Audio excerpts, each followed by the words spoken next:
Good morning, everyone. We know folks are still joining us.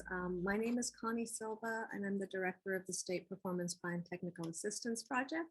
We are bringing you this webinar with funding from the California Department of Education through a contract with the Napa County Office of Education.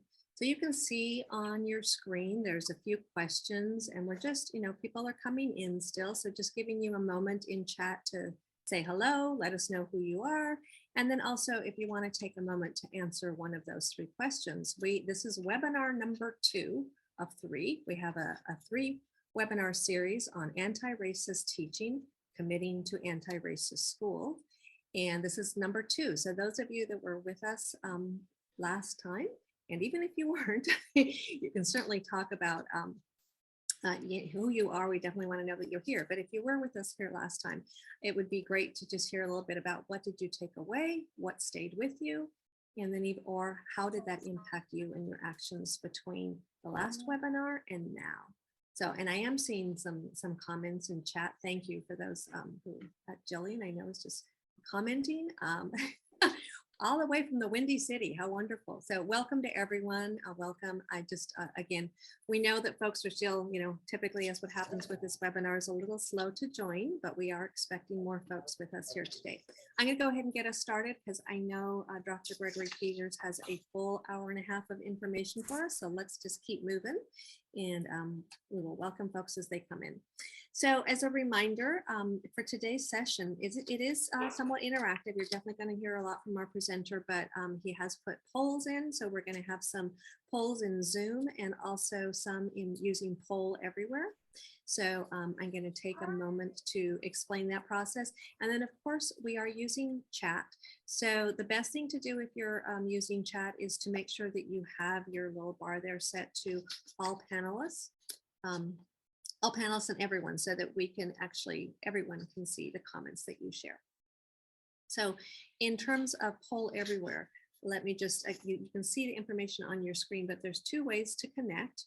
You can go to the website, so use your browser to go to polleb.com/SPP-TAP 606.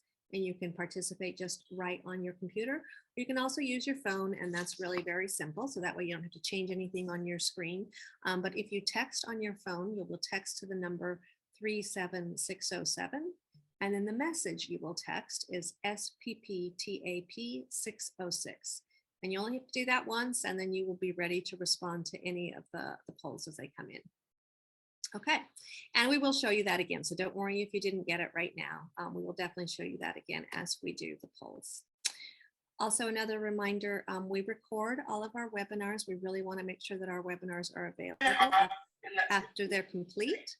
Let's sit. Sorry, we're just making sure that we mute all the folks.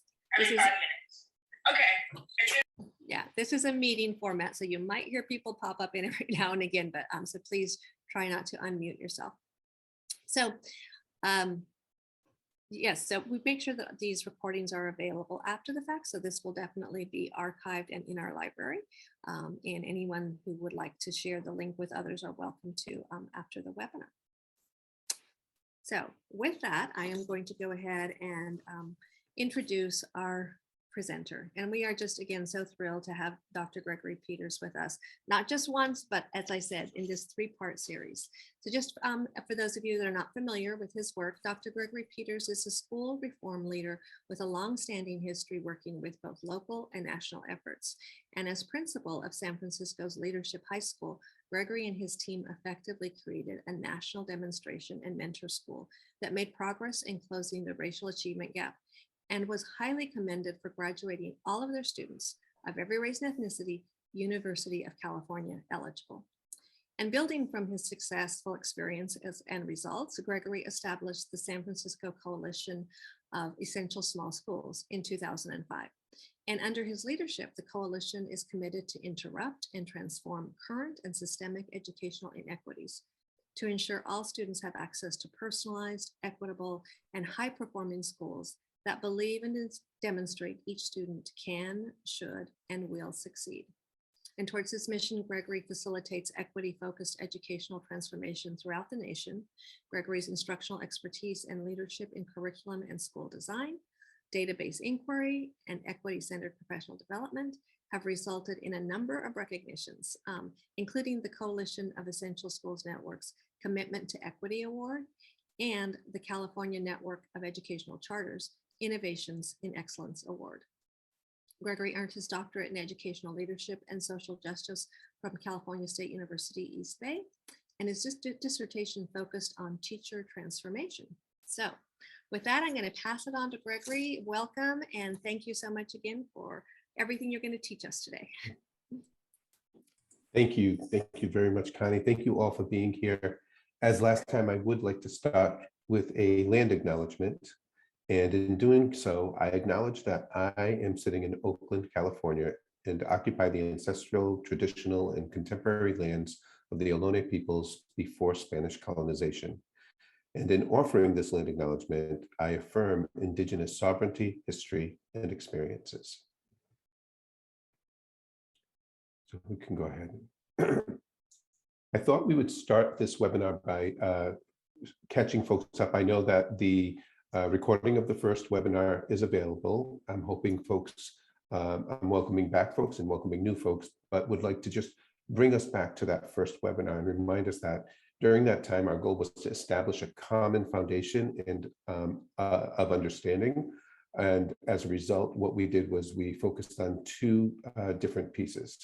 The first one was that we can go ahead and move for the rest of the slide. There's two more. Thanks. We reviewed and learned some definitions of keywords and phrases related to racism. We all know many of the words, but it's important as a community for us to come together and calibrate our understanding. So when we use language, we understand what the shared meaning is. And we also sought to gain an understanding of the history of racism in public education within the United States. For today, in this next slide, we'll review the goals for today, or the objectives, which is that we will connect the some key tenets of anti-racism through the lens of critical race theory to educators' practice.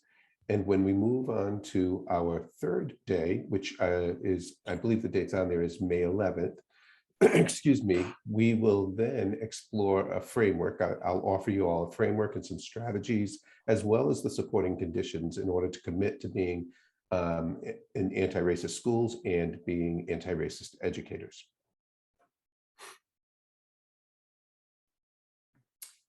As I mentioned, the first webinar was focused on us calibrating some key terms.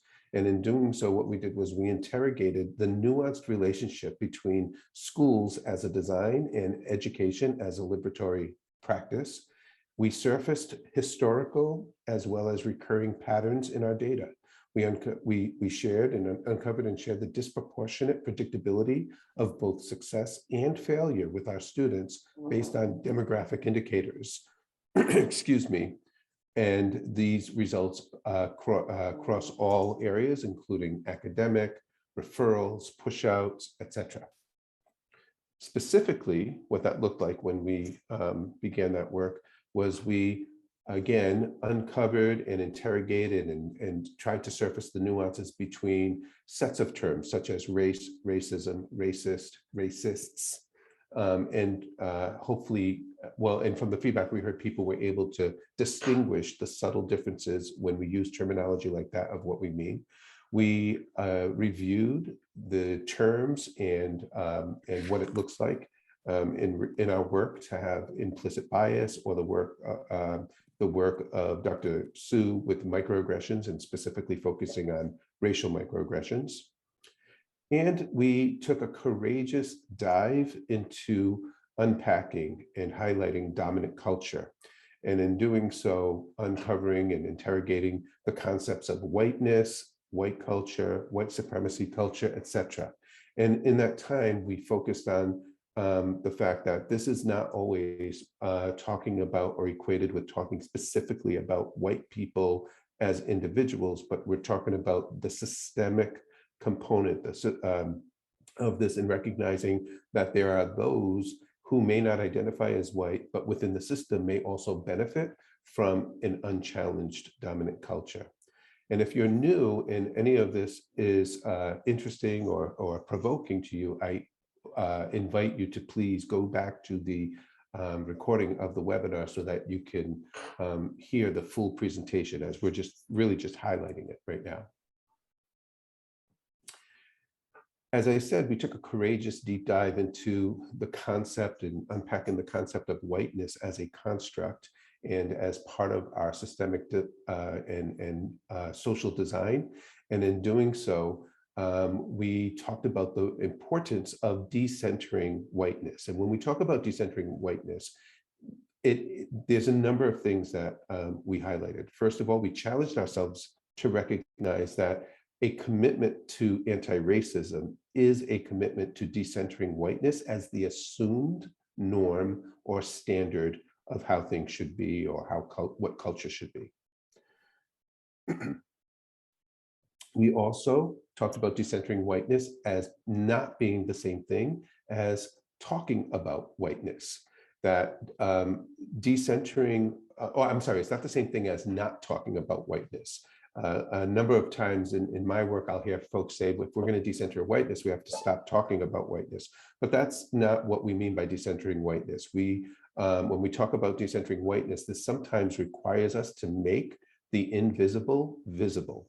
And by talking about whiteness and putting a light on what culture, what the assumed culture might be, we're actually doing the work of decentering it, or it's part of the work of decentering it, so that, again, it's not the assumed standard. Finally, we reviewed some examples of what we called white spaces or spaces that reinforce white culture as the unspoken norms. And some of the examples of white spaces included isolation, control, loss, loathing.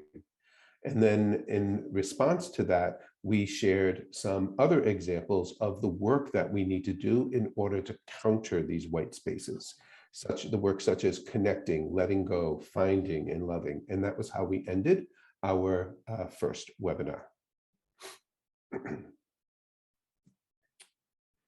I wanted to share a little bit of the feedback that we gave. Thank you all who provided feedback. We'll be asking for feedback again at the end of this one, and it truly does inform our planning moving forward to the next webinar. One of the quotes was, Dr. Peters gave background information, provided current terms so that we could have a common understanding. It was interactive with the polls and comments. The technology was seamless and the content was provocative, an engaging way to begin this series. And I believe it was a 4-point scale of not useful, useful, quite useful, and highly useful. 11% of you referenced the webinar as useful, 30% as quite useful, and with humility and gratefulness, I say 59% found it highly useful. Some trends in the feedback, just as we looked across all of the feedback from everybody, the highlights were that defining terms did help to develop shared understanding for many folks. Folks reported that this is a difficult topic, but it was made palatable and non-threatening. The honesty, frankness of the presentation supported the impact of the message. Topics and prompts fostered personal reflection to process the topics. And I was very grateful to hear and see in people's feedback how many people referenced the work that they were doing in the moment and the work it was prompting people to do. I thought that was really powerful. And finally, people appreciated the personal experience as a way of adding to the narrative. So again, all of this has been taken into consideration, and hopefully you'll see us building on that. Thank you. The last time we began, we started with a poll everywhere. We're going to do the same thing here. And right now, the language critical race theory is not new, but it has been newly taken up in our context of education in the United States. And so we just wanted to do a quick check-in. When you hear the term or see the term critical race theory, what do you feel? What do you think? And we're going to ask that you actually prompt or start your responses with sentence stems that say, I feel, to remind us to distinguish between feeling and thinking, our head from our heart. And so when it's something that you feel, use that term, I feel. When it's something you think, we're going to ask you to use that term, I think. And so as a reminder, you have on the slide, and I believe it's also in the chat box, the Poll Everywhere links. And we're going to ask you to take a couple minutes to go to Poll Everywhere, and then we will make that live and do a little thinking and meaning making. And in just a moment, I will be showing the results of those answers on the screen. So go ahead and add in your comments, and they will be showing up. Okay, I'm going to go ahead and stop sharing. Hopefully everyone, if you need the information on how to put in your response, go ahead and look in chat, and that way we can share what everybody else has shared.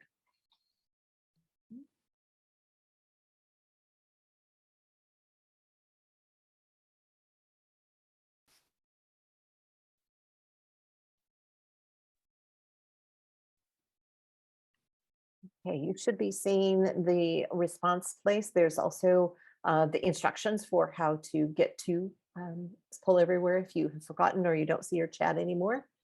Great. And as people are writing, I'll start to read some of them. So I'll bring voice to some of these so you can hear some of them. But I also want to encourage you, because it moves, to feel free to go to the screen and read them yourself. I feel tense. I feel uncomfortable. I feel that some people are afraid of the topic and some people feel threatened by the topic. I feel like I'm going to have to be defensive in whatever we're going to be talking about. I feel irritated that people don't understand what CRT is and what it is not. I feel nervous that I will offend someone with my response. I'm going to pause my reading because I just want to say how much I appreciate the honesty that's going into this and the realness. Like, there's nothing here that I'm reading that does not feel real and just where we're at. I feel interested. I feel empowered. I'm excited for truth and understanding history to empower us as a society. I feel it's misconstrued, so I feel confused. I feel excited that someone captured my experience. I feel curious. It makes me feel uncomfortable to read this. I feel, finally, I feel that it isn't fully understood by those that use the phrase most. I feel that I need to learn more as well. I feel like the people who really need to talk about this and hear about it are going to shut down immediately. I feel that I want to be understood. Frustration that people are using it to silence the historically marginalized. I think people don't understand what it means. I feel frustrated that it's politicized. I feel frustrated at the far right. I feel empowered by better understanding it and talking about it. I feel like CRT is being politicized and not used to empower us in knowing the truth. I feel frustrated that there is so much misinformation surrounding the term. I think it is an important area of study that needs to be informing education. I think about how I can best understand the experience of others who are different than me. Worried about the threat to what we can teach. Let's read just a couple more and then we'll come back to the slide deck. I feel excited that it's out there and gaining momentum, for our voices and realities have been silenced or taken as non-existent for too long. I feel numb. I feel not qualified to have an opinion and that I'll be wrong. I'm in a very conservative area and people are scared because they're not educated. I want to have a very sincere reaction to what I just wrote and read. And my sincere reaction that I want to start with is tremendous appreciation. Tremendous appreciation for the honesty, tremendous appreciation for the risk-taking of people putting what they feel out there. There's not a single thing that somebody put out there that's wrong, because these were, I believe, except for one, everything was an I feel statement. And there's nothing, there's our feelings are our failings. And part of the work that we need to do to become anti-racist schools is healing. And part of the work of healing is being able to understand, know, name, and release our feelings. And so the fact that people are willing to put their truths out there is really beautiful. And again, I have tremendous appreciation for every single word that people put out there. And those feelings are also accurate measures of where we are. They're totally accurate measures of the work. They help us to understand what is the work that we need to do. And so some of the work, as we saw in what we heard, is the work of understanding and building shared understanding. I truly hope today's webinar will help to move us in that direction even a little bit. But some of the work is also having a brave space where we can put what our fears are and what our hopes are and what our excitement is, because all of that informs how we show up. So again, thank you. So then why critical race theory? Actually, the question that this question really leads to is why race? And we have to first understand, and we referenced this a little bit in the first webinar, that race is a topic that we have to commit to talking about in this country. And frequently we may want to put that on the back burner. And frequently we will hear, why are we talking about race? Because it's a man-made construct. It doesn't even exist. And the truth is, it is a man-made construct. It is something that we made up. And there's not, there is not a biological backing to the categories of race that we've created. And we unpacked how we have constructed race. And the issue for us is not whether or not race exists, but whether or not the impact of the perception of race exists. And what we cannot ignore is that the impact of race or perceived race is absolutely part of the DNA of our society, and it's part of the DNA of our education systems, of our school systems. And as long as success and failure can be prescribed to students based on their perceived race and the bias that we bring to that, we must talk about race. And why critical race theory is because it offers us a framework. It offers us a lens through which we can have meaningful conversations about race that allows us to sit in inquiry, that allows us to interrogate decisions and design with a purpose and intentionality. As we heard in the feedback, critical race theory has become incredibly politicized recently. It's become a symbol of the tensions between alternative perspectives that are based on an emphasis of race and racism that may actually be misguided or even threatening. And what I appreciate about doing the poll everywhere first is we heard that in people's responses. We heard that. So what is critical race theory? Let's take some time to just review some basics.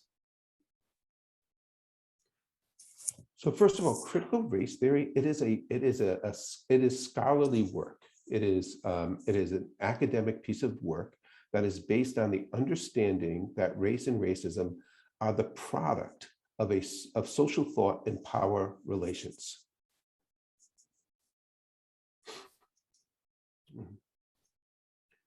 And we use critical race theory, we use this critical race theory lens as a way to explore, but also challenge the prevalence of racial inequality in our society.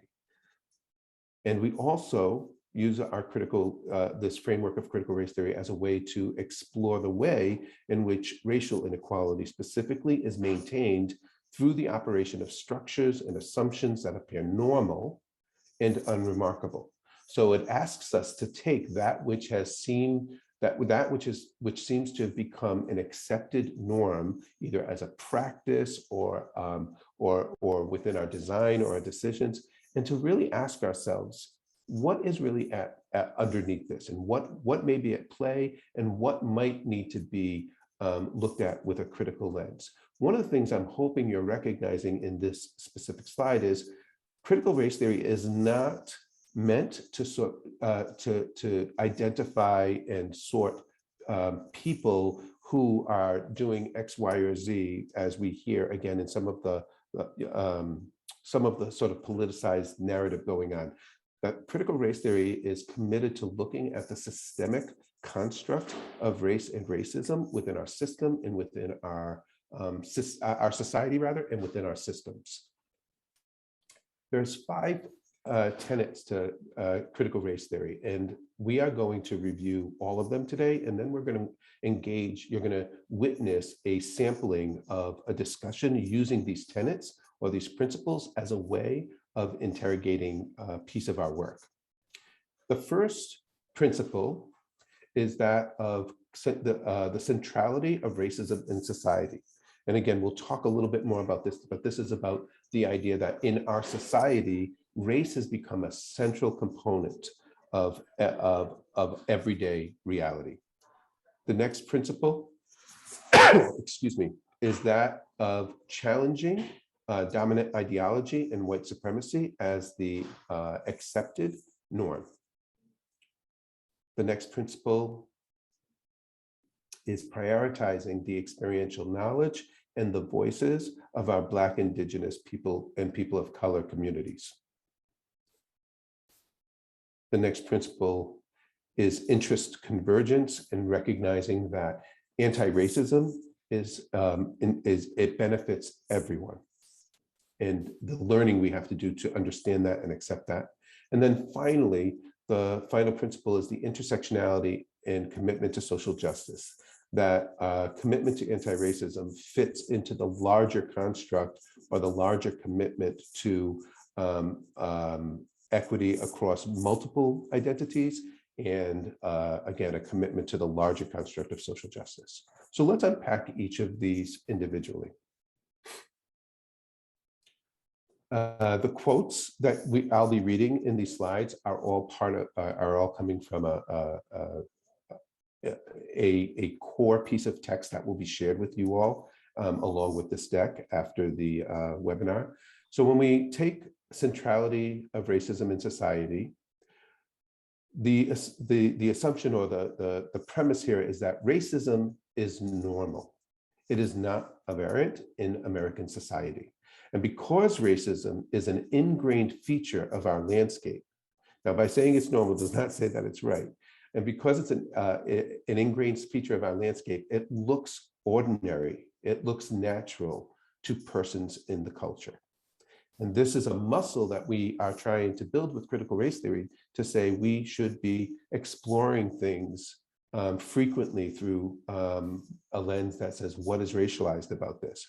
Racism does not necessarily operate in the crude, explicit forms, but operates in socio-political contexts where it is becoming more embedded and increasingly nuanced. Racism can be evidenced in the outcome of processes and relations, irrespective of intent. I want to lift that up a little bit. When we talk about things being nuanced, it would be so wonderful and so easy if we could just say, this side of the room, everything here is racist, this side of the room, everything here is anti-racist. The truth of the matter is very, very little is in that, fits into that dichotomy. That what we're talking about in our construct of race and racism in our society and in our systems is truly much, much more nuanced, which is why it's so difficult to take on, because we're talking about a society filled with people, a system of education filled with people who, as we mentioned last time, are inherently good. And as members, as parts of the social, the society we live in, we take on some of the identity of our society until we can face it and transform it. And so rather than it being about what our intent is, what this is offering is that one way of helping us to work through those nuances is to ask the question of, what was the impact? What is the outcome? And one of the reasons critical race theory is an important lens for us to hold is that we continue to see, especially within our schools, outcomes and impact that fall along racialized lines. So what would it look like for us to interrogate our system, a decision, a process through this one principle of the centrality of racism in society? I will be offering some examples of questions that if we in structured spaces can hold conversations, can offer questions to help us unpack or interrogate some of the work that we have. And so some examples would be, what about the situation or the artifact or the decision or the design seems normal, but actually may be maintaining the normalcy of racism? How might this situation in front of us continue to perpetuate racist outcomes, even if it's not what our desire is? And as we try to think about transforming these results, where is there opportunity to interrupt the inherent racism and actively promote anti-racism within the situation or artifact?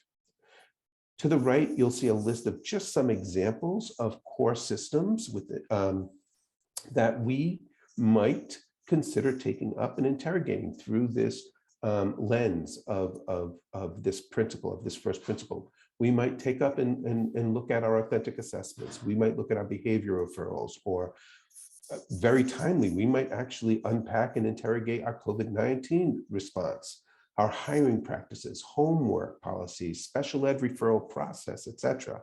I'm going to just take a moment and highlight the referrals processes of both behavior referrals and special ed referral processes. In a state where we are committed to interrupting the disproportionality of which of our students are being pushed into special education or being pushed out of school and class in general, merely because of their identity, this is a really important one to not forget, that race is a component that we want to consider its role. We really want to not wait until we have to, but how do we build the muscle to say it is upon us, given the history of our results, to actively ask, how does race play into what is happening here? Because when we look at the data, we cannot ignore the fact that in this state and in this country as a whole, we can say without question who disproportionately is being pushed out of our classrooms, who disproportionately is being pushed into special ed referrals, but not because they need special ed services, but because we actually, too many of our special ed referrals are about us not knowing how to teach across difference, rather than there being an actual academic need. And so asking these questions and looking at our referral data and looking at our referral processes will allow us to hopefully surface some of the narrative, some of the information that we might otherwise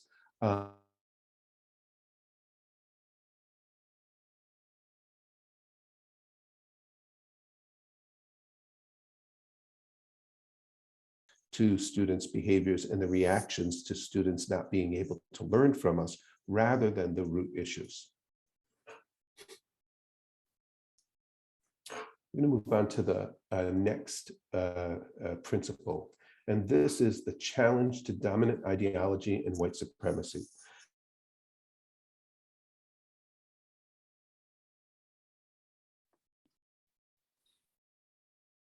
And I believe our group did amazing work last time, really unpacking the nuances between white supremacy culture, white people, white culture, etc. And so in talking specifically about challenging the dominant ideology and white supremacy, we're talking about challenging the structural component of white supremacy. And so understanding the role and power of white supremacy in creating and reinforcing racial subordination and maintaining a normalized white privilege is central to the critical race theory imperative.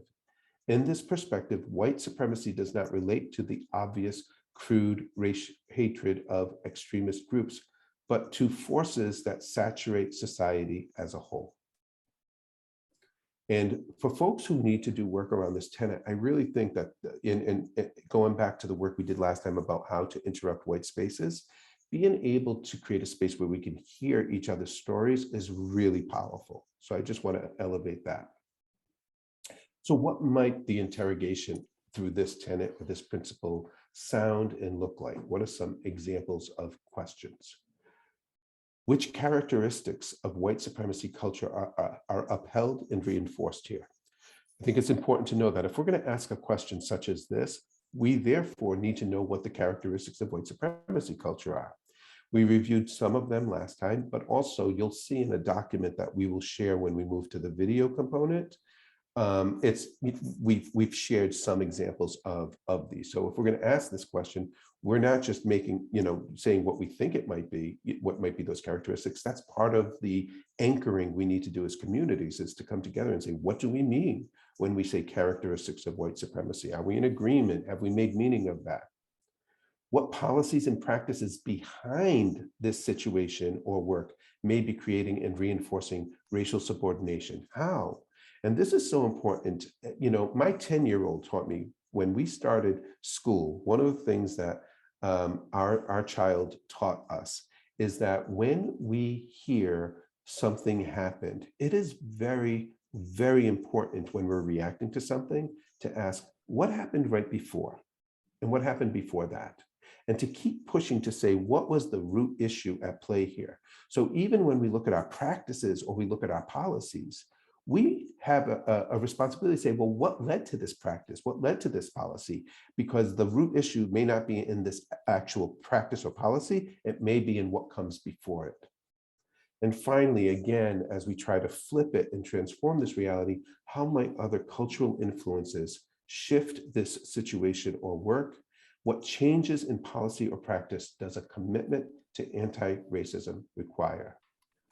Again, on the right, you'll see a number of examples, and these are just some examples of things that we might interrogate through this lens of challenging dominant ideology. But what are the behavior expectations of the school? What are the grading practices? What's valued in what we grade? In our standards, do we have zeros? What are the intervention systems, or how do we develop leaders? Who becomes leaders? And do we track? And what do our tracking practices look like? All of these can become areas for us to interrogate. Once again, I want to surface one or two of these, and I want to focus on the behavioral expectations and the intervention systems. And as I focus on that, I think one of the hardest, for me as a white man, one of the hardest learnings I had as an educator when I was in the classroom was to make visible the invisible expectations of whiteness in behavior expectations very specifically. And what I mean by that is, because in my skin, I have lived my whole life hearing, here's how we do business, here's what's acceptable, here's what's not acceptable. That just became my standard. And in my skin as a white man, because there is a dominant culture that I fit into, and therefore it becomes more invisible to me. I had not done the work before I got into the classroom, and I should have. We all should have, but I had not done the work to recognize my reality of what expectations are is one. But what are other realities, or what are other cultural norms around what's acceptable or not acceptable behavioral expectations? And so what ends up happening is, when we don't interrogate this and our behavioral expectations are solely linked to dominant culture, by default, other behavioral expectations that may be acceptable and culturally relevant become criminalized. And even when we have expectations that are broken, and or academics that aren't met, which also needs to be culturally relevant, we set up intervention systems. And that, I mean, these are good. We're trying to help people. We're trying to support people. And even those systems deserve some attention and some interrogation to ask, what underneath these systems of support may be taking for granted a dominant culture ideology. One of the stories that comes up for me for this one is, I think about a school that was struggling with it was a predominantly Latinx school, and they were struggling with students coming to school late. And they were really caring folks and really thoughtful, and saying they did not want to, again, criminalize or pathologize these behaviors, but rather take it from a support place. And so instead of them saying you're doing something wrong because you're late, they were concerned about the missed instructional minutes. So the root issue for them, the goal for them, was to make up instructional minutes. So when students were chronically late, they were given Saturday school. Well, I'm sure there are people on this call right now that realize that may be predicting that that was an utter failure. It did not work. And so in pushing them to interrogate a little bit further, they started to unpack some information. And so as they met with the students and they heard, they actually talked to the students and asked the students and the families to be part of the solution. The first thing that they learned was that the students who were coming late were not just sleeping late. They were actually busy doing things in their community, in their families. They were taking care of responsibilities. Those responsibilities not only did not disappear on Saturdays, but in many cases, they grew on Saturdays. So the barrier for them to be there wasn't necessarily removed. And still they had to dig deeper because there was a threat of saying, therefore, school was not important to these students. And that wasn't actually true, because what we learned was, as we talked about it, school was very important to the students and to their families. They had competing priorities. And so why was it that in their competing priorities, being to school on time was not the one that was winning? And that's where we got to the root issue. Because when they got to school on time, what was happening in class for the first 10 or 15 minutes was not essential.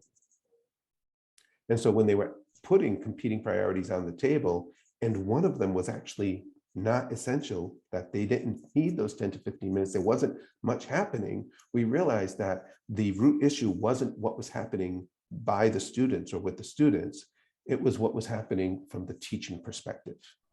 And the shift that needed to take place was to make what was happening in the 10 to 15 minutes, not high stakes, but highly engaging and highly important, which I guess could be seen as high stakes, but it wasn't, again, a punitive side.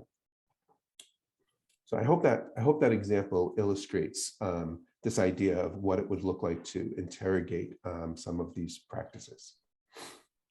Let's move on to the third, I believe it's the third principle, and this is the prioritizing experiential knowledge and voices of our BIPOC community. And I hope you even heard in this last example I shared that included an intersection. These tenets do not live independent of each other. They're very interdependent. So critical race theory places particular importance on the voices and experiences of people of color, as it should, given that we're talking about critical race theory. Their insights into the operation of racism. It is not assumed that their accounts represent any one singular truth or reality, rather that they will be able to make an especially insightful contribution. And this is where we start to widen our definition of data, where people's stories, people's narratives are critical and important pieces of our data. Such accounts sometimes take the form of storytelling or counter-narrative. And what's interesting is we do have to, our communities to be anti-racist have to invest in creating space that allows for storytelling and counter-narrative. How many times have we been in a room where we're in a meeting, and because someone is not acting in a way that we might deem incredibly efficient and getting boxes checked off and being very aligned with the time, do we hear the word, the word storytelling? Oh, they're just storytelling, or they were storytelling, but it's not from a place of opportunity. It's not from a place of necessarily value. And so we have to create, part of our anti-racist spaces that we have to create is where we recognize value and hold space for storytelling and counter-narrative, which we will push back on because it's uncomfortable, to be part of our process. So what does it look like to invite that? What does it look like and sound like to interrogate this? So we'll move on to some of those questions, such as, whose voices are the main authors of this situation, this dynamic, this work? Which BIPOC voices are needed, and what do we predict or fear they might say?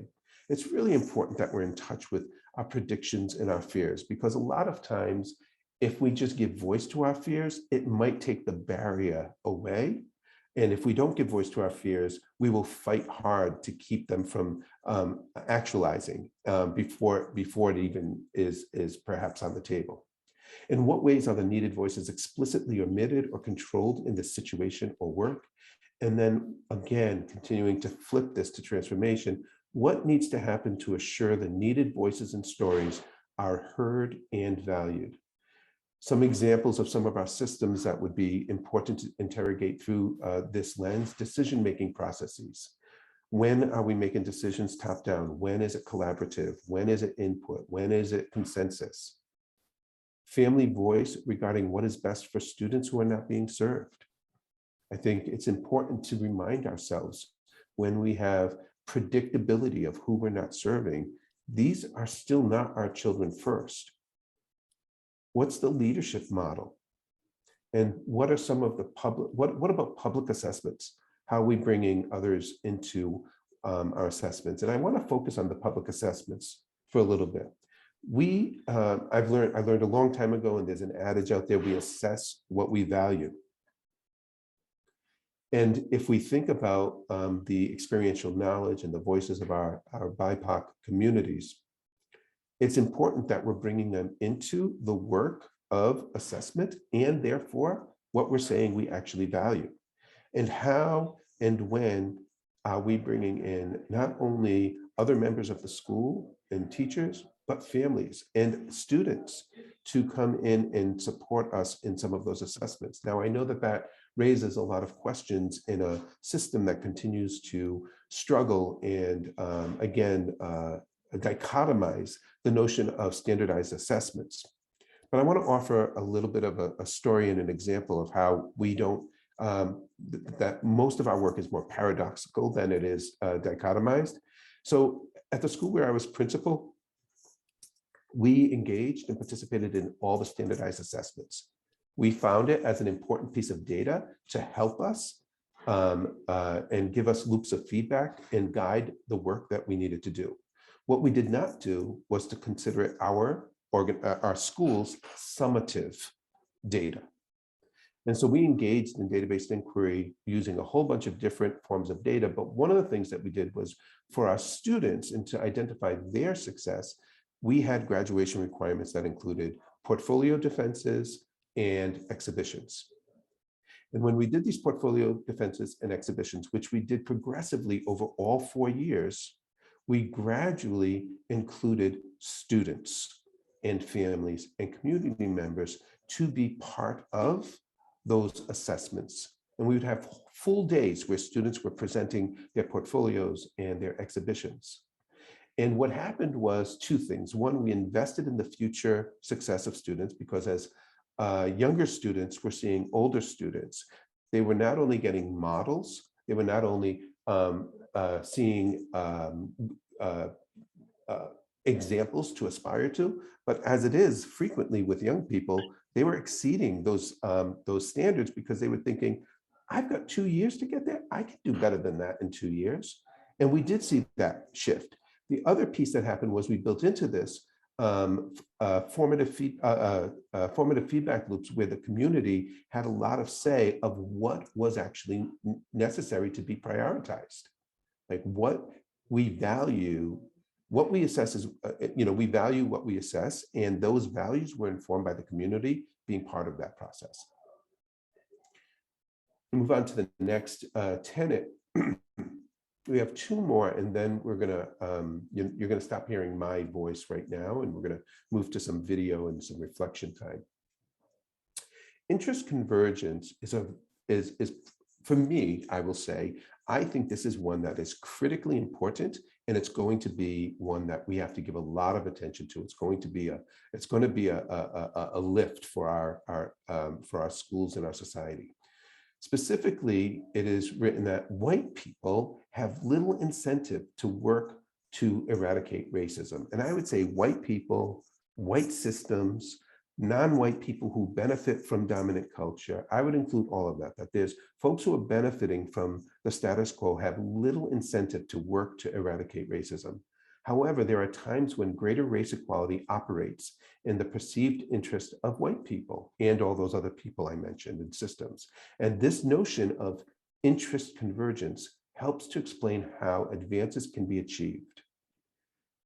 Derek Bell, one of the fathers of critical race theory, says the interest of Blacks in achieving racial equality will be accommodated only when it converges with the interest of whites. And so what I want to offer with that thought is that we need to get to a place of recognizing how racism hurts all of us. We need to get to a place of recognizing that anti-racism will benefit all of us. And we will do that when we align our goals and our aspirations to the long haul versus the immediate gratification. Some ways that we interrogate through this lens of interest convergence includes the questions like explicitly, how does racism within this situation or where continue to benefit dominant culture people? Name it. And then what about generally? What are some of the other ways that racism behind this situation or work will continue to benefit dominant culture people? And then we want to flip the script and ask questions such as, how would eradicating the racist influences here benefit dominant culture people? Let's start having that conversation now and or in the long run. I'm going to go through these and not give stories for the last two because I want to get to the video soon, but some examples of things where we can actually really interrogate interest convergence would be to think about who is in our AP classes and why it might be beneficial to think differently about who is ending up in our AP classes. What about the commitment to cooperative learning and the benefits that for everyone around that? And then what is the impact of us intentionally, explicitly teaching allyship, ethnic studies, social justice, etc. So we're going to move on to our final tenet. And when we think about our final tenet, this is asking us to recognize again that intersectionality does matter. We do elevate, we put a light on the importance of taking up and focusing on race and anti-racism. And we know that intersectionality and all of our demographic variable or factors work with each other, work together, and we want to take that up as well. And so while critical race theory is centrally concerned with the structures and relations that maintain racial inequality, it does not operate to the exclusion or disregard of other forms of injustice. It is recognized that no person has a single simplistic unitary identity. It's just important that we're not using those other identities to avoid talking about the prevalence of racism in our systems. Adopting an intersectional framework allows for the exploration of differences within and between groups, taking account of issues such as historical, socio-political context, while still maintaining awareness of racial inequalities. And we can interrogate our systems, we can interrogate our decisions and our design with some intentionality. Again, here are some examples of some questions. What are the other demographic identities that are impacted positively or negatively in this situation? How might the intersection of race and these other demographic identities influence the experiences of both white people and BIPOC members in this situation? And what actions can support engaging more people who benefit from dominant culture in the anti-racist work that's needed here? And again, places where we can look at how intersectionality plays into some of our systems. We might think about things like our athletic programming, our data-based inquiry, and how we don't only have to look at things just through one indicator. We can look at data and disaggregate it by race, and then we can see what gets added to the narrative when we say, what if we would disaggregate it by race and gender, race and free and reduced lunch status, etc. We want to look at our social activities in our clubs. There's a lot happening in our country right now about who gets to play sports or not sports based on how they identify. And even when we look at our master schedule, we can think about how we are prioritizing some programs and or some clusters of students. A lot of times when we look at our master schedule, it is frequently designed from what is happening at the end of the day rather than where students need to be throughout the day. Thank you for your patience as we unpack each of these tenets. What I'm hoping to do now is to share some snippets of video with you. And the hope is that these videos will help you now take these very tenets that we just talked about and give you some examples. Here's what it might sound like if we were to interrogate a piece of work through the tenets of critical race theory. And so this protocol, I want to tell you that you're getting the snippets of, took well over an hour. If it feels like you're hearing things that are somewhat choppy, it's because they are. We've slimmed it down. We've taken like 15 minutes of conversation for each of the snippets and slimmed it down to somewhere between 2 and 4 minutes. The idea isn't for you to get the whole conversation. The hope is that you will actually hear, oh, this is what it might sound like oh, this is what might be possible if we were to put in a structure or have some support to start to gradually build our muscle to have conversations such as this. The other thing that I think is important for you to understand is that the folks who are presenting are not doing so as representatives of a group. They are truly just operating from their individual experiences and the skin they're in, and they can have somebody else there have a complete different perspective. This is what it means to foster space for radical discourse. The artifact that we're going to look at comes from a school and a person where I am coaching, and it's a school that has been struggling with their culture specifically. It has been a place that the, Black and brown kids have deemed unwelcoming. They don't feel like they belong. And as a result, have been communicating that they don't feel welcome in the ways that students sometimes do, through behavioral reactions, by not being present for class, etc. And so the person has prepared a draft of a code of conduct that she'd like to present. And we are taking that code of conduct and we are going to discuss it through the lens of critical race theory. Finally, we're going to ask that you, as you're engaging and listening, make believe you're in the room. Even though this is pre-taped, if you were part of this conversation, what might you say? How might you react to the question? How might you react to someone else? And just feel free to drop what you might say as more examples or different perspectives into the chat box, just to practice. A lot of times this discourse requires tremendous scaffolding and practice. Use this as one of those opportunities. The first video clip you're going to see is going to be me presenting on behalf of the person I'm coaching, so that you can get some of the context, but you can also see how we bring the conversation to a group of critical friends. And then we will have slides in between each piece. Thank you all for being here. Today, I'm presenting to you a suggested code of conduct. The reason I say suggested is I'm working with a school that is trying to address its culture, or its some patterns in its culture that it's trying to improve. And they're trying to be more inclusive and respectful of diverse cultures. And so one of the people that I'm coaching came up with this code of conduct to suggest to their leadership team. While they said they were not ready to push a conversation using this protocol, they had asked whether or not I could bring it to my colleagues so that we could bring some diverse thinking and interrogation of the code of conduct through a critical race theory lens. Now I'll just open up. Are there any clarifying questions?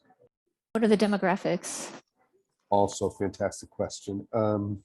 This this school is very diverse, but not representative of the diversity of the city. This has disproportionately higher numbers of students of color, Latinx students, probably around 30%. And of those students, I would say a majority of them speak 2 languages at home. And I would say it's about 15 to 20% African-American students. It's a large number of Asian students. Asian-American students are roughly about, I would say about 20%. And then the rest of the students are mixed and then white. We actually have more mixed students than white students. And like all other schools, the teacher force is predominantly white, but it's not 80% white. It's probably more like 60 or 70% white.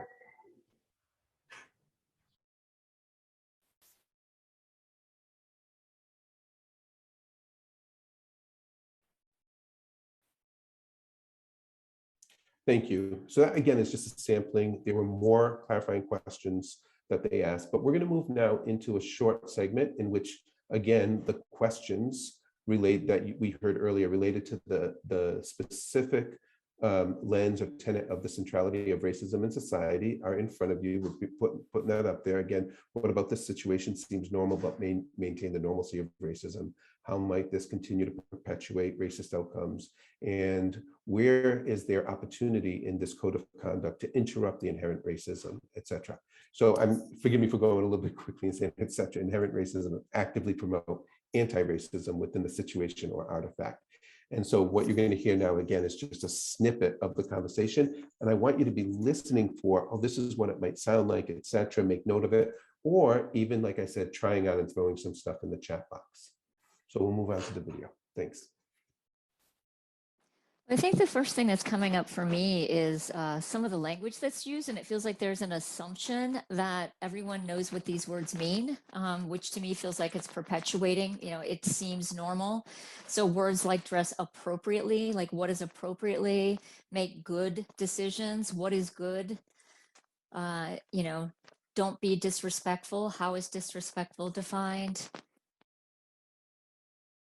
Well, I'm seeing a dogmatic power dynamic. Words like all times. It's just that they're being done to, rather than having a shared level of responsibility with the adults in the building. It also feels very individualistic, that students are to be apart from each other. There doesn't seem to be an ability for them to interact. Everything is like just very precise, and do exactly what's asked of you and do it by yourself and not have a lot of interaction. I really appreciate the conversation. And I'm thinking about when I bring this back, I'm trying to channel how this is going to be heard. And we know that there's actually nothing wrong with asking people to be respectful or trustworthy. There's a nuance here that you all are bringing out, that it's not about saying we can't ask these things of our kids. So can we dig a little deeper of what's the nuance piece? What's problematic about things that some people might respond to and say, but wait a minute, isn't this what we want our students to do? How might we respond to the person who says that? I can't help but feel that there's a hidden agenda, that someone has all the definitions of what this looks like and sounds like, and I have to figure it out. But I'm wondering if they could point to the silence. Where is the silence in this document? Where might there be pushback? Where might there be another perspective? Getting to anti-racism isn't necessarily just about changing the language in this document. It's about the perspective of what's going on. What does it mean to bring student voices in, to understand better where behaviors are coming from and what's happening, before you then figure out what a solution is. What jumps back to me is like thinking of student perspective. Which students is this going to work for, and which students is this going to hinder?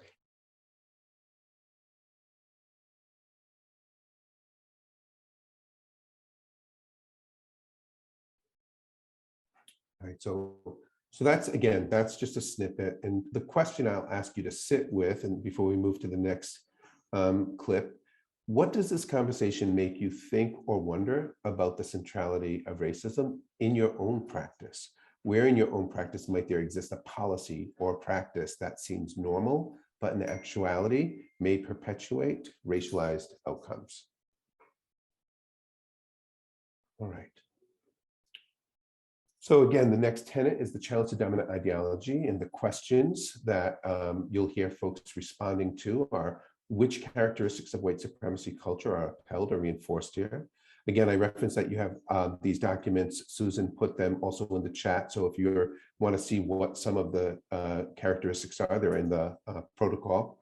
Which policies and practices behind the situation may be creating and reinforcing racial subordination, and how might other cultural influences shift this situation or work? So we're going to move on to the next clip. The whole document speaks to perfection out the gate, with no chance for developmental or even having a say in how you're going to be. And it speaks to one right way. There's only one right way to do this. These fears of conflict, right? I don't want conflict. I just want you to be quiet, do what I say, that's it. And then also this big individualism, right? It's all you, you, you. I think like Michelle said before, which a lot of times at least in my experience with Latino culture, it's more like we. So that's definitely a few of the things that I see that are upholding white supremacy culture. My culture works with call and response and is highly interactive. And so that work quietly and do not disturb others does not always work for me to learn best. I would learn best from constantly interacting with other folks and not being quiet. Yeah, and I see my culture as well as just working together, working in groups, definitely not working quietly and not disturbing others. It's more like work together, interact with others. Like, what's disrespectful? What's disrespectful in some cultures is not disrespectful to others. There was one right here. Was there a safe one? I'll keep my hands to myself. I know culturally, like, we're super touchy, and that's just the way we are. Huggy, touchy, pushy, pokey, and it's out of love, and it's just like, it's hard. What I see is like, show the courage to persevere and do what's right in the face of difficulty.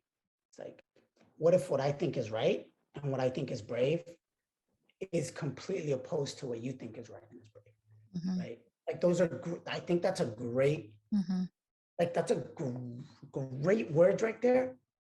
But if they're gonna allow students to be brave and show what they think is right, even though it opposes review. But that's conflict, right? That's one of the things that avoid conflict is in white supremacy, versus in more people of color culture. It's like, let's learn by being in conflict, by talking, by discussing, by opposing. So it's just different. There's where I see.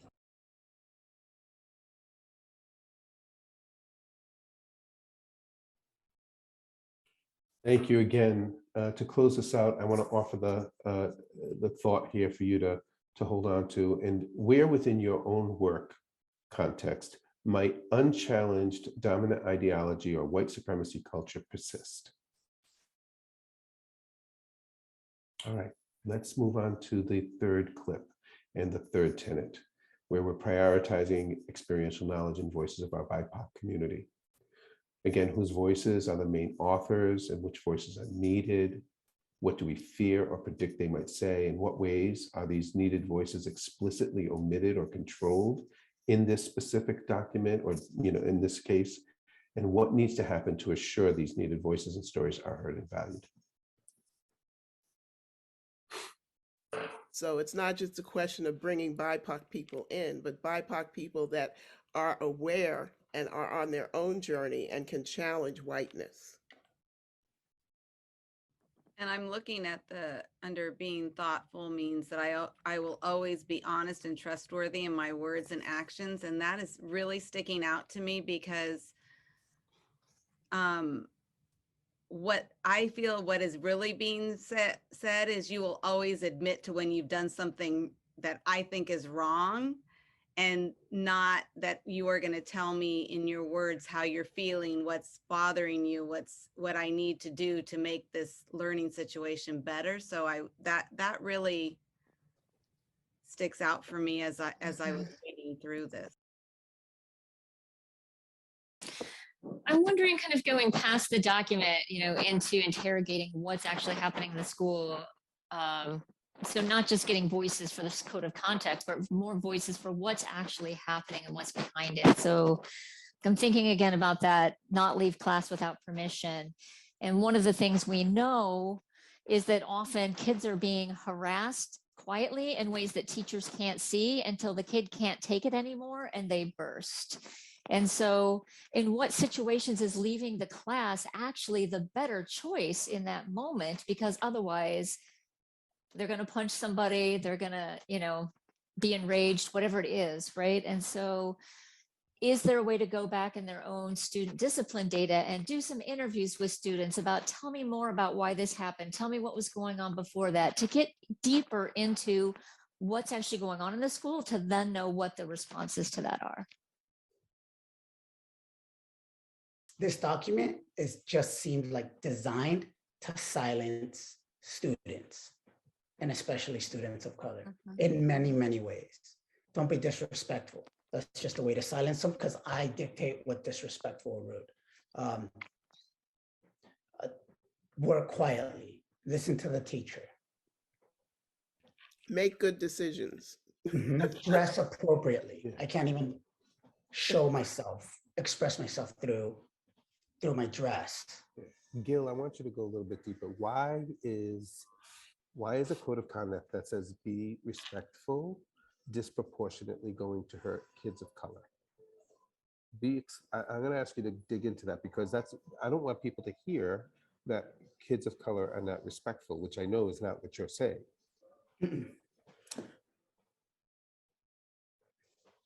I think the words be respectful are a way educators veil to be in total control. Because I can be a dictator in my classroom just by saying you're not respectful. Doesn't matter what you're doing. I dictate who's respectful or not.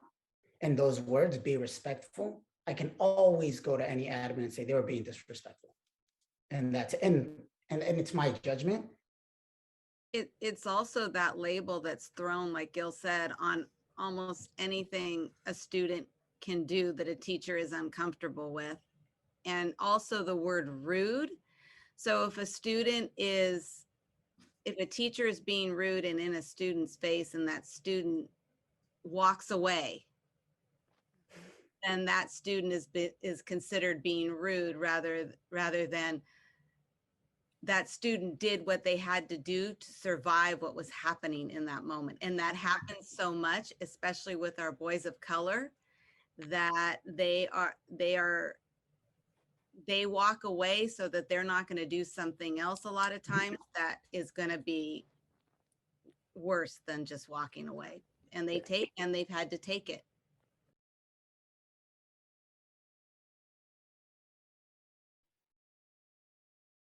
Thank you. As you think about that example of what it might sound like to use this tenet as a lens within your own work context, where is the experiential knowledge, voices, and leadership of your BIPOC community most needed? We're going to move to the next, the fourth tenet. Interest convergence, again, are questions that were posed to the group explicitly. How does racism within the situation continue, or in this document or policy, continue to benefit white people? Generally speaking, what other ways does racism behind this document, behind this proposal, work to continue to benefit white people?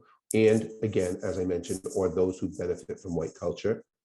And then how would eradicating the racist influences here actually benefit white people, or those who historically have benefited from dominant culture now and or in the long term?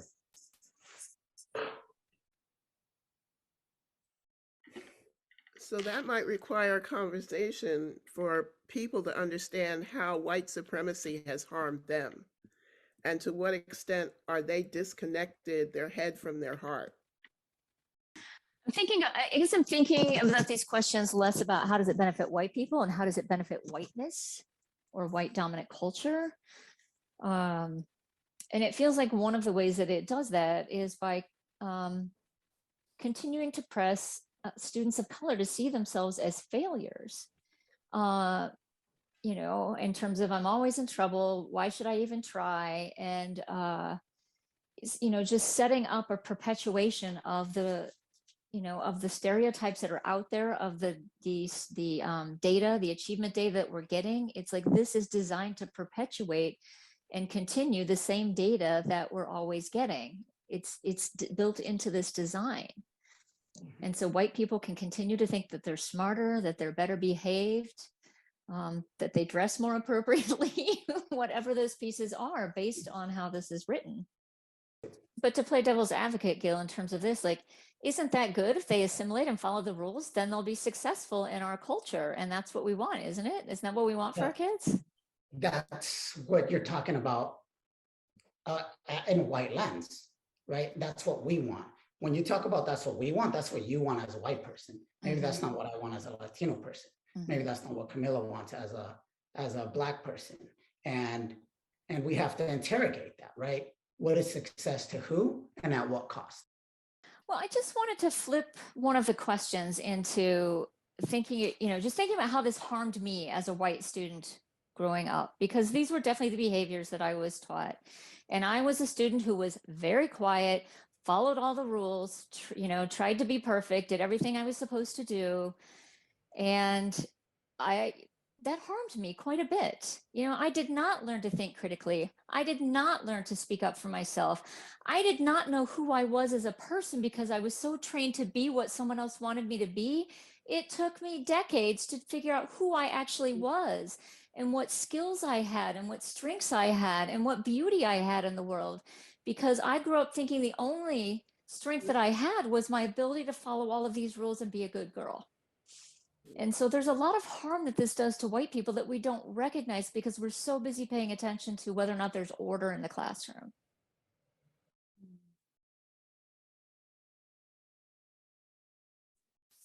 Thank you.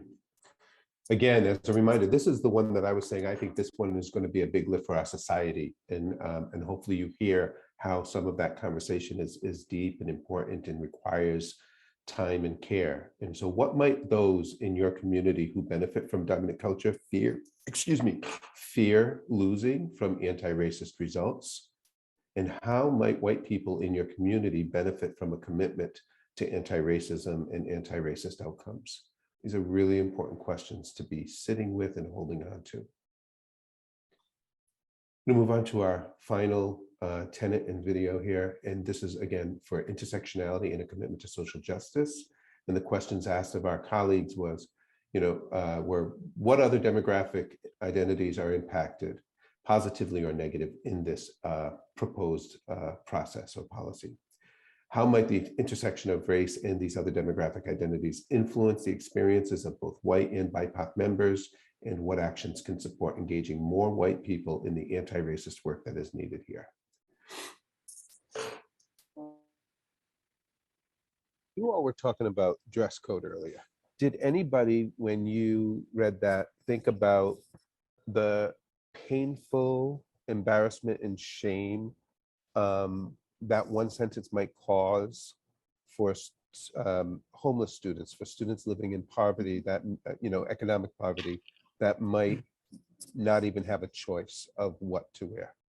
And to show you how whiteness shows up even in a Black servant leader intern in a freedom school, he said to a poor Black child, "Didn't you wear that yesterday?" As a Black person saying to another Black child. So it's That dress appropriately jumped to me when I was a kid, because I had to wear the same clothes over and over again, right? And people made fun of me because I had ripped clothes, or, oh, that's secondhand clothes, and that's all I had. So that was one thing that jumped up to me. And at our site, we have uniforms. Some kids come with like a dirty uniform, and it's like, would that be not compared? Like, they're wearing their uniform, they have nothing else, and it's dirty, but that's all they have. Would that be not appropriate?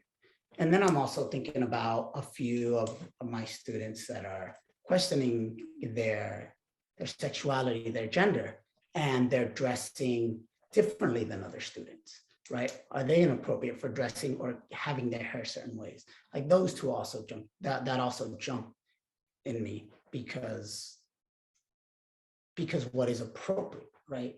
And who controls appropriate. And that's something that I personally have to learn a lot about, because I didn't grow up around that, and I've been ignorant to my students that are like that. And this year, my students are very brave and open about it. So that's the gender, the sexuality, that's very like prevalent right now. I'm also looking at this be on time and thinking about our students that had to live in a shelter and take a taxi to school, and you have to be on time, or our moms that had to be, because the school was closed in their neighborhood, have to walk blocks and blocks to get their students to school. And what this what this creates and the stress that it creates. Because what happens to them when they walk through the door and they're not on time? They get detention. They get asked questions. They don't, it's not this welcoming, please come in. We're so glad you're here. How can we support you? One last example that I would bring up is just the be precise with words for our English language learners. That for me would just shut me up. I wouldn't speak.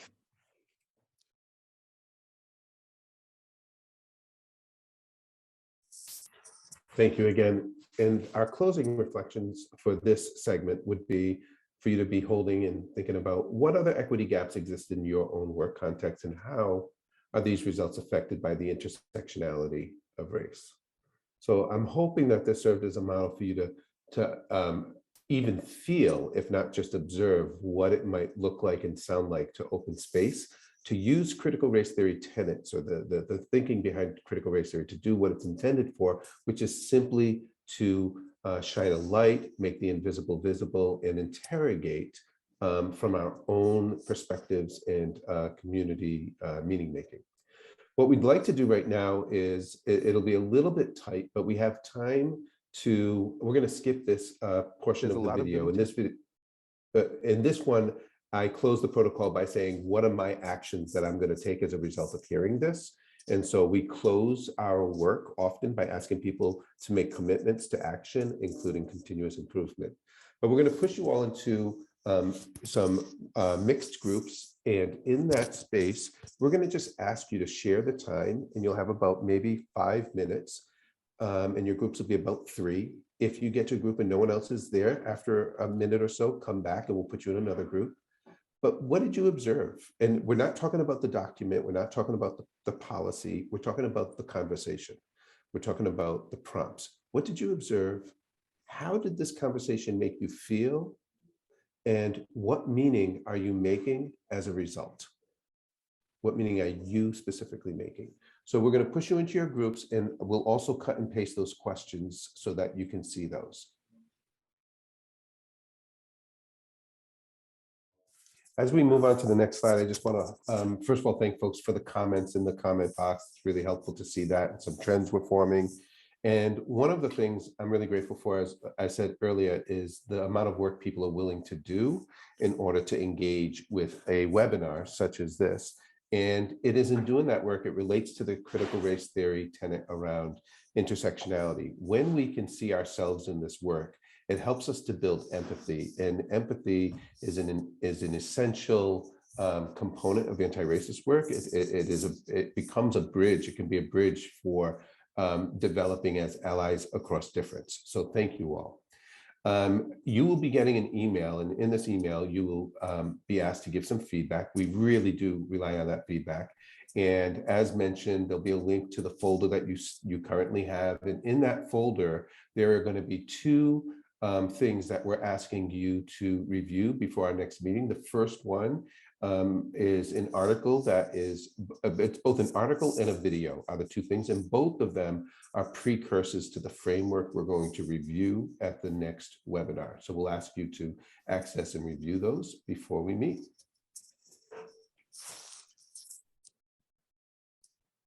We're going to end with this quote, and keep in mind that one voice can change a room. And if one voice can change a room, then it can change a city. And if it can change a city, it can change a state. And if it can change a state, it can change a nation. And if it can change a nation, it can change the world. Your voice can change the world. President Barack Obama.